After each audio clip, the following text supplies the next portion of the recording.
తిరుపతి శ్రీ వెంకటేశ్వర వైద్య విజ్ఞాన సంస్థ ఆధ్వర్యంలో ఇవాళ ఏర్పేడు మండలంలోని ఏర్పేడు పిహెచ్సి, పాపానాయుడుపేట పిహెచ్సిలో ఉచిత మొబైల్ క్యాన్సర్ స్క్రీనింగ్ పరీక్షలు నిర్వహించారు.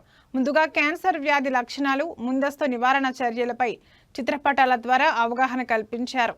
మహిళలకు రొమ్ము క్యాన్సర్ నిర్ధారణకు మామోగ్రామ్, గర్భాశయ ముఖద్వార క్యాన్సర్ నిర్ధారణ కోసం పాప్ స్మియర్ పరీక్షలను ఉచితంగా నిర్వహించారు. మహిళలు, పురుషులు విశేషంగా విచ్చేసి క్యాన్సర్ స్క్రీనింగ్ పరీక్షలు చేయించుకున్నారు.